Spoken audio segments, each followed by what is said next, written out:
I never planned on becoming the black sheep of the Turner family, but somehow, here I am. My name is Jack Turner. I'm 31.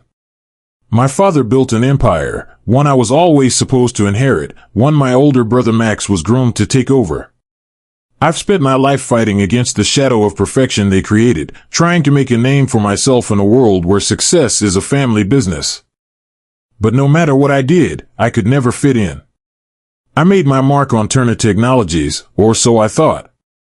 The moment my father made Max CEO and turned his back on me, I knew I was just a pawn in their game. Max, the golden child, always had it easy. And me? I was the screw-up, the son who couldn't get it right. Today, I found myself sitting at the defendant's table in bankruptcy court, staring across at the man who had engineered my downfall, my stepfather, Mason. It was his voice that had spoken the words I never thought I'd hear, the words that would change everything. We're finally shutting down your embarrassing little business. My heart skipped a beat. I didn't need to look at Mason to know he was grinning, enjoying every second of this. I could feel it, the smugness, the satisfaction in his voice. But there was something more in that moment, something I couldn't shake off, the realization that I'd just become the punchline of a joke that had been years in the making. Mason, with his cold, calculating eyes, leaned forward. Your company's dead, Jack. It was only a matter of time. It wasn't just my company he was after. It was me. He knew he couldn't take me down quietly, not with the kind of money Turner Technologies was raking in from government contracts. So he fabricated everything. The debts. The fake loans. The alleged missing payments. Every document he submitted was forged, including one that claimed I owed him $2 million for an investment he never made. I stayed silent, letting my lawyer, Patricia Acuno, rip through the fraudulent claims, piece by piece. I could hear Mason's lawyer sputter, but the whole thing felt like a bad dream, my name, my reputation, slowly crumbling under the weight of lies. Patricia was pushing hard, countering their evidence with facts, but I could see it in her eyes. She knew we were fighting a losing battle. Mason's influence ran deep, and every connection he had was working against me. The walls were closing in. The tension in the room was palpable. It was like everyone had forgotten I was sitting there, invisible under the weight of my family's mistakes. For the last few years, I'd kept my success under wraps, living under a new name, trying to avoid the disaster I knew would happen if my family ever found out the truth. But now, it was all coming back to haunt me. And then, the judge, Margaret Holloway, a woman known for her no-nonsense approach, froze. Her pen hovered over the documents, her eyes widening as she read through the petition. She glanced up at me, disbelief evident on her face. This is the same Turner Technologies that just secured the $89 million Department of Defense contract, she asked, her voice barely above a whisper. I felt the room hold its breath. The thought raced through my mind, how could they not know? The deal had been everywhere, on the news, in magazines, covered by industry insiders. It wasn't just any contract, it was a contract that could change the entire landscape of our company. If anyone was still betting against me, they were about to find out they'd been wrong. As the judge leaned in closer, her voice dropped to a whisper, Mr. Moretti, this petition seems incredibly flawed. That's when I realized I had a shot. Mason's fraud was going to be exposed. But the more I thought about it, the more I saw the truth. There was no turning back now. The forces lined up against me, Mason, my stepfather, my brother Max, had no idea what they were about to unleash. This wasn't just about a company. It was about everything. My family's lies, my silence, my own shame. The truth was buried beneath a pile of fraud, and if I wanted to survive, I had to dig it all up, no matter what it cost me. I could feel Patricia's hand on my shoulder, but I barely registered it. The world had narrowed to a single point of focus, the judge. If she believed me, everything would change. But that didn't mean I was safe. Not yet. Not until every last secret was revealed. Then, the moment came. Mason's lawyer, flustered and sweating, tried to speak, but the judge cut him off. I'm going to need to see extensive documentation before we proceed. Either this petition is the most incompetent filing I've seen in 30 years on the bench, or someone's trying to commit fraud in my courtroom. The words hit me like a wave. The tide was turning. And as the judge called for a recess to review the documents, I felt the weight of everything in my chest, the anger, the fear, and that quiet, creeping sense of hope. For the first time in years, I felt like I might just win. But as I looked at Mason, his eyes full of hatred and certainty, I knew this was only the beginning. The real fight was yet to come. I just didn't know how far I'd have to go to survive. The courtroom was cold, and the air thick with tension. I sat in silence, waiting. It wasn't just the case that made my hands tremble, it was the weight of everything coming down around me. Mason's smug smile never left his face as he stared across the room, knowing that the lies he'd set into motion were working. Patricia leaned in, her voice barely above a whisper. This is just the beginning. We're going to have to dig deeper. This fraud goes all the way to the top. I didn't need her to tell me that. The lies Mason had woven around me, around our company, felt like an insurmountable wall. Every document, every word in that fraudulent filing, was a deliberate attempt to destroy everything I'd built, and everything my father had built. I watched as Mason exchanged a glance with his lawyer, their eyes narrowing in something I couldn't quite read. It wasn't just business for them. It was personal. The judge had called for a recess, and as everyone filed out, I caught sight of Max, my older brother, the golden boy, the one my father had chosen. He was standing by the door, watching me like I was a piece of meat being carved up for dinner. The look in his eyes didn't just scream contempt, it reeked of betrayal.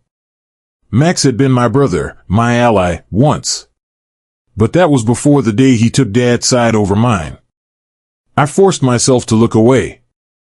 Patricia, I need you to get everything we can, quick, I said, my voice low. Find out if there's any connection between Mason and Max that we can use. She didn't answer immediately, but her eyes darted to the far corner where Mason's lawyer had stepped outside to make a phone call. Patricia's gaze flickered back to me. I'll see what I can do. But be ready, Jack. There's something you're missing. You can't just rely on what's in front of you. I nodded, but inside, a knot twisted tighter. I couldn't shake the feeling that someone was pulling the strings behind the scenes. Mason wasn't the mastermind. No, he was just a pawn in a much larger game. A game I wasn't even sure I was equipped to play. The moment Patricia left, I stood up and walked to the door. I didn't trust anyone in that room anymore, not the judge, not even my lawyer. Every step felt like it was taking me deeper into something darker. My phone buzzed in my pocket, the vibrating hum startling me. I pulled it out, half expecting it to be another ominous warning from a creditor or some legal threat that would push me even closer to the edge. But instead, it was a message from an unknown number. The truth is closer than you think. They're not just coming for your company, they're coming for your life. The message was signed only with a single letter, D. I stared at the screen, the blood in my veins freezing. I didn't know who D was, but I knew one thing, this wasn't a warning. It was a threat. The thought hit me like a punch to the gut. Someone knew more than they were letting on, and the last thing I needed was for them to get ahead of me. I shoved my phone back in my pocket and walked out of the courthouse. The cool air hit me like a slap across the face as I stepped outside, trying to steady my nerves. It felt like the walls were closing in on me. I turned the corner and froze. Max was standing by a black SUV, talking to someone I didn't recognize. A man in a dark suit, his face hidden behind a pair of sunglasses, leaned in close to Max. I couldn't hear their conversation, but the body language said everything. It wasn't a conversation between two brothers. It was something far more dangerous. I had to get closer. I moved quickly, keeping my distance, but every step felt like an echo. They weren't just talking, they were conspiring. The realization hit me like a jolt of adrenaline. They had been planning this for months, maybe years. This wasn't just about me losing a company. This was about taking everything I had and leaving me with nothing. I rounded the corner, stepping into the shadows. Max caught sight of me for a split second, his eyes narrowing. Then he turned back to the man in the suit and nodded. I barely had time to react. The man in the suit pulled out something from his jacket pocket. It was a folder, thick, dark, official looking. And then he handed it to Max, who shoved it quickly into his own briefcase. I didn't need to see what was in that folder to know that my life was about to get much worse. Max looked back once more, his eyes flashing with cold resolve. And then, just like that, they were gone. I stood there, the cold air stinging my face as I processed what I had just witnessed. There was no way I could go back to that courtroom now. The game had changed. And the stakes were higher than I ever imagined. But who was really playing me? The sun was beginning to set as I stepped out of the courthouse, the weight of the day hanging heavily on me. The world outside felt muffled, like I was submerged underwater, and the noise of passing cars and distant conversations barely reached me. My head was spinning, the pressure rising with every step. I couldn't shake the feeling that something was slipping through my fingers. Mason's victory was one thing, but the deeper truth was something far more sinister. Patricia had been right. This wasn't just a corporate sabotage. This was personal. And someone was pulling the strings. I walked past a line of taxis, the yellow lights flickering in the fading evening, when my phone buzzed in my pocket. The text was from an unknown number. You have no idea what you're really up against. They're not just after your company, they're after everything you've worked for. You're already in too deep.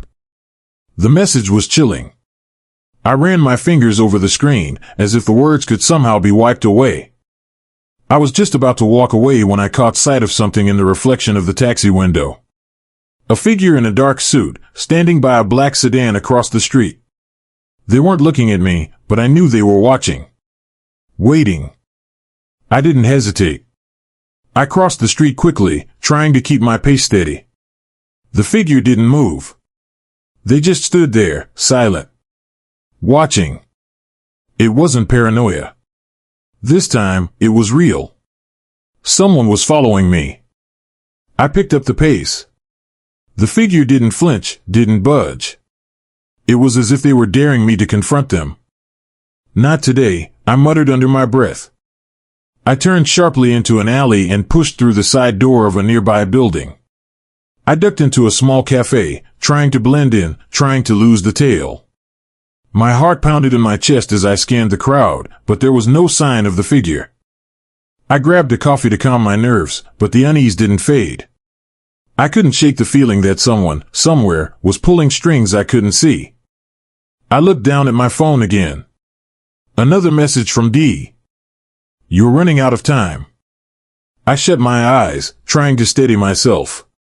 I didn't have time to sit in a cafe and wait for whatever was coming next. I had to act. Fast. Patricia had said it best, this isn't just about losing a company anymore. It's about survival. I had to dig deeper. Get ahead of whatever this was before I was too far gone. I reached into my coat pocket and pulled out the folder Mason's lawyer had passed to him earlier that day. The weight of it seemed heavier than I remembered. I knew there was something in there, something that Mason hadn't intended for me to see. I had to find it. The cafe was quiet, the low hum of background conversations muffled. I opened the folder, my hands trembling slightly as I skimmed the documents. Financial records. Loan agreements. Nothing out of the ordinary at first glance. But then, I found it. A single document that looked different from the rest, one marked with a red stamp, confidential. I took a deep breath and unfolded it. The name of a bank I didn't recognize. The amount, $5 million. And the date, just weeks before the bankruptcy filing. I stared at it, the realization sinking in. This wasn't just about my company. This was about laundering money. This was about someone using my family as a cover to hide something much bigger. And Mason was at the center of it. The door of the cafe jingled, and I looked up sharply. A man walked in, wearing a dark jacket, his face hidden under the brim of a baseball cap. My stomach dropped as he glanced in my direction. I grabbed the folder and stuffed it into my coat pocket, my pulse quickening. He walked past me without a word, but I couldn't shake the feeling that he knew exactly what I was doing. I had no time to waste. I stood up, moving quickly toward the exit. My heart was racing. As I pushed through the door, I looked over my shoulder. The man in the baseball cap was following me. I took a deep breath, my mind racing for a plan. There was only one place I could go, somewhere Mason would never expect me to be. Somewhere I could dig into his past, figure out what the hell was really going on. But first, I needed to lose the tail. I turned down a side street and ducked into an old bookshop, hoping the man hadn't seen me. The shelves were packed tight with old leather-bound books. The smell of dust and paper filled the air. I leaned against the shelf, my breath coming in shallow gasps. I had to get my bearings, had to figure out my next move. But the man wasn't far behind. I could feel it. I glanced at the door, my eyes darting to the back of the shop. And then, I heard it. A soft click. The unmistakable sound of a lock turning. Someone had closed the back door.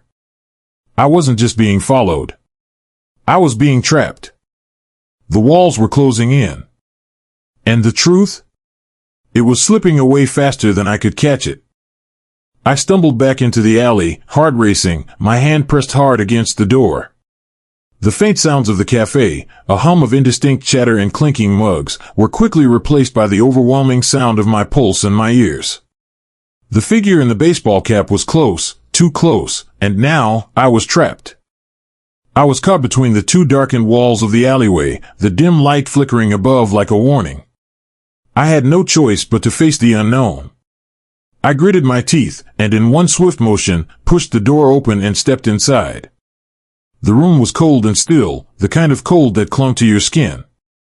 I blinked, adjusting to the dim light, before I noticed the old, rickety table in the center of the room. Papers scattered across it. Evidence. I felt a deep pit forming in my stomach. This wasn't a coincidence. Someone had been here. Someone had been waiting.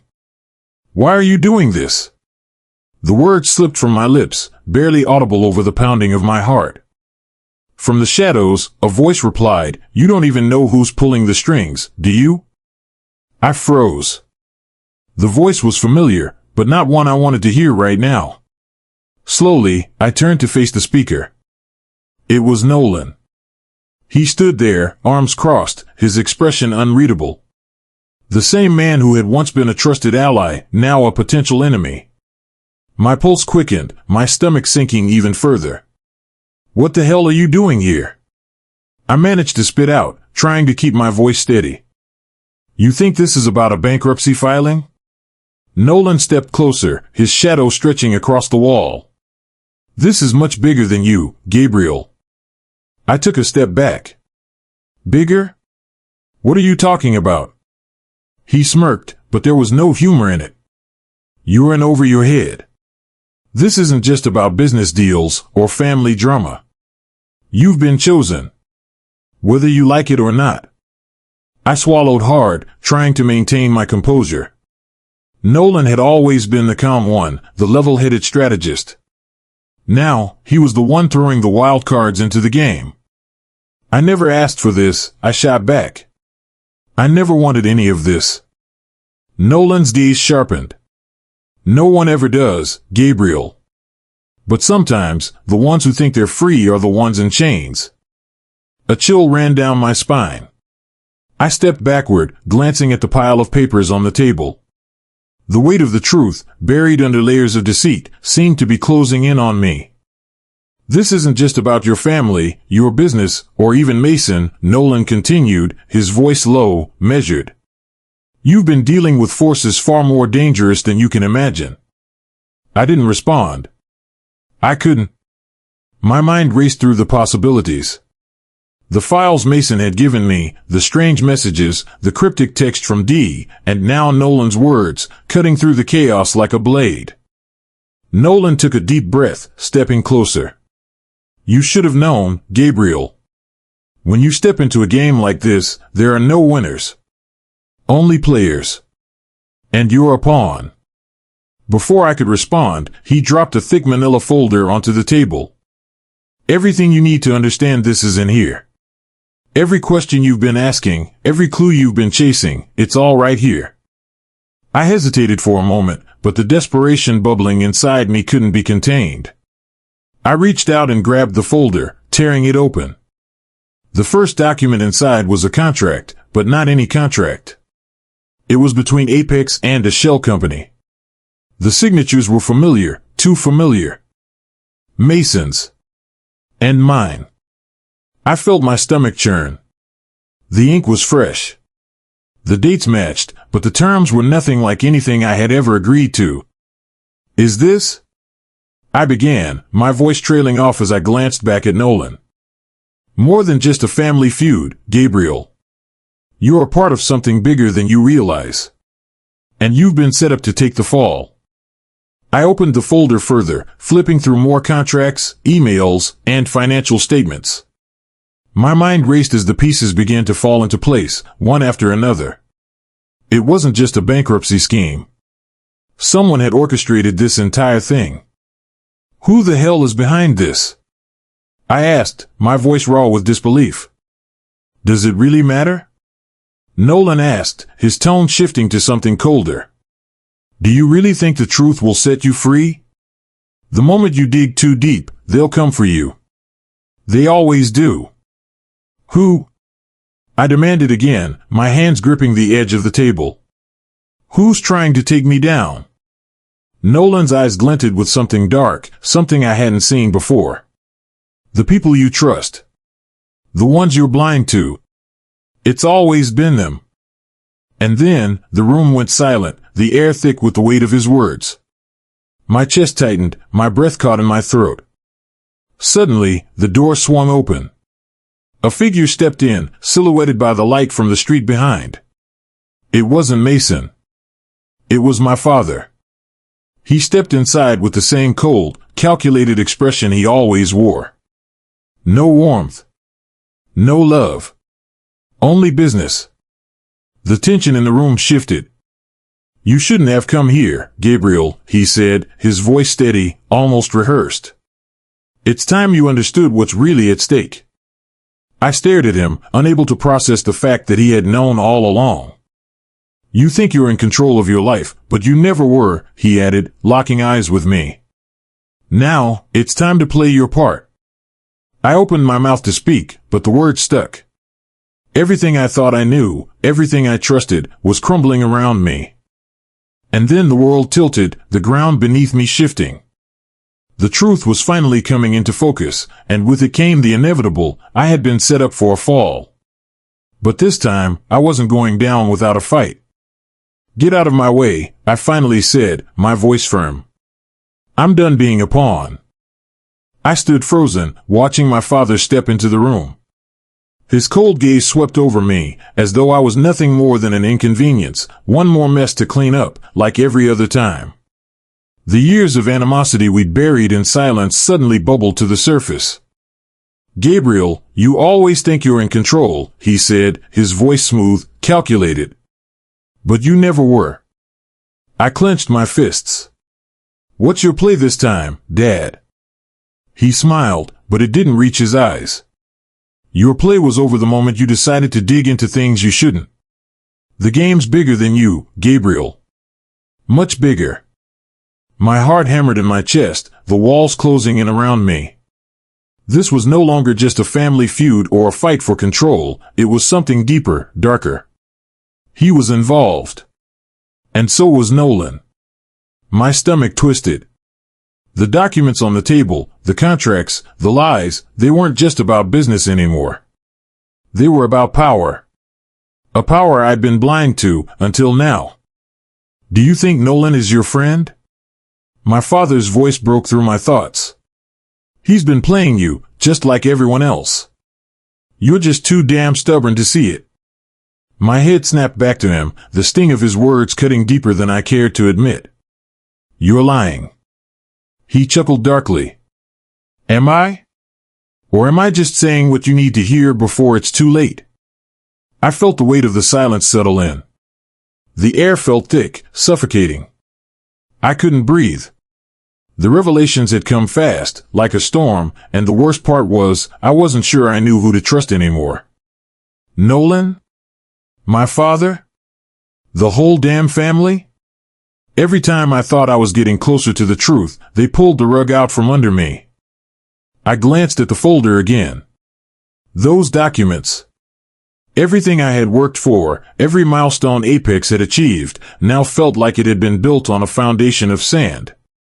None of it mattered if the people behind me were playing their own game. Where is Mason? I asked suddenly, my voice sharper than I intended. I had been thinking about him constantly since the court hearing. He had known something. I knew it. My father raised an eyebrow, his expression unreadable. Mason's not part of this anymore, Gabriel. He made his choice. Something clicked in my brain. I was missing pieces, but they were there, just out of reach. The puzzle was incomplete, but each time I placed a new piece, it made the picture clearer. Mason had known. Maybe he still did. But why hadn't he told me? Why should I believe anything you say? I spat, the anger building like a wildfire. You've never been truthful with me. You're nothing but a puppet master. He tilted his head, that same cold smirk creeping onto his face. Maybe you should have thought of that before you poked around where you didn't belong. You're in deeper than you think, Gabriel. You can't just run from this. Not anymore. Before I could respond, my phone buzzed in my pocket. I pulled it out, the name flashing on the screen, Mason. My hand hesitated for a moment. I'm not running anywhere, I finally said, my voice low and deadly. But you will be. I answered the call, my grip tightening on the phone. Mason, I said, the urgency in my voice evident. Where the hell have you been? There was a long pause on the other end of the line, too long. Finally, he spoke, his voice strained. Gabriel, listen to me.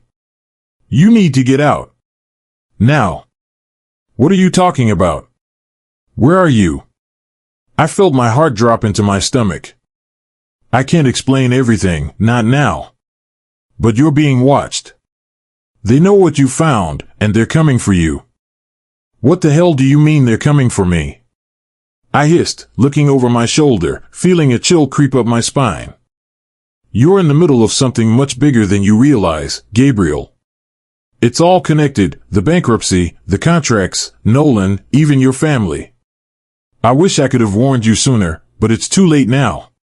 You need to leave, get away from here. It's not just about business anymore. They'll stop at nothing to take you down. The call ended abruptly, leaving me in a wave of confusion and fear. I turned back to my father. His expression hadn't changed, but his eyes were colder, sharper than before. You think you're the only one who has a plan? He asked, his voice calm, almost soothing. You've been outplayed, Gabriel. All you're left with is your pride and your broken empire. I backed away from him, adrenaline coursing through my veins. Mason's warning echoed in my mind. You're wrong, I said, my voice firm now. I'm not backing down. I'll tear everything you've built down, piece by piece. I stormed out of the room, my thoughts a whirlwind. I didn't know who I could trust anymore. Nolan? My father? Mason? But one thing was clear, they weren't going to stop. Not unless I fought back. As I stepped into the cold night air, a sense of foreboding gripped me. The city felt too quiet, too empty, as if everyone was holding their breath, waiting for something to happen. But I wasn't waiting anymore. I was done with their games. The game had just changed, and now it was my turn to make the first move. The room was silent as I sat across from the table, the weight of the past few days pressing down on me. My hands, still trembling from the phone call with Mason, gripped the edge of the table. It felt like the calm before the storm, but something told me the storm was already here. It had been building beneath the surface, waiting for the moment to break. I had made the call. I had trusted Mason, but the truth wasn't as simple as it seemed. The pieces were there, scattered across my life like breadcrumbs, but the trail was too tangled to follow. Every answer I'd sought only led to more questions. The old leather chair creaked as my father leaned back, eyes narrowing as he watched me. "You still think this is about business, Gabriel? You're so much more entangled in this than you realize." His words echoed in my mind. It wasn't just business. It never had been. It was power. It was control. And now, as the walls of my world continued to crumble, I knew I had two choices: fight back or let them win. I'd been playing their game for far too long, always second-guessing, always playing catch-up. But now, the cards were in my hands. The knowledge I'd gathered, Mason's secrets, Nolan's betrayal, and the looming shadow of my father's manipulation, had armed me in a way I wasn't before. This wasn't a simple legal battle. It was a war. And for the first time, I wasn't afraid to fight. The door creaked open, and Nolan stepped into the room. His presence was enough to make the tension palpable, a tightness in my chest that never quite loosened when he was near. He was the wild card, the unpredictable element that made everything feel like it was on the verge of falling apart. "Shouldn't we be doing this in a courtroom?" I said, forcing my voice to remain steady. The words came out colder than I intended, but I didn't care. Nolan smiled, but there was nothing warm about it. "If it were up to me, we'd settle this in private. But I know you, Gabriel. You wouldn't rest until you exposed everything. Every dirty little secret we've kept buried." I stood, pushing my chair back with a loud scrape that cut through the silence like a knife. "Then why don't you save us the trouble and tell me what you've been hiding?" Nolan's eyes flickered toward my father, as if seeking permission. But my father just sat there, his fingers tapping rhythmically on the table as if he was waiting for something, waiting for me to make the wrong move. "Let him speak," my father finally said, his voice low. "You think this is just about winning? About saving your precious little company? You've got no idea what's really at stake here. None of us do. But Nolan does." Nolan finally spoke, his voice like honey, but with a venomous edge. "You never understood what you were up against, Gabriel.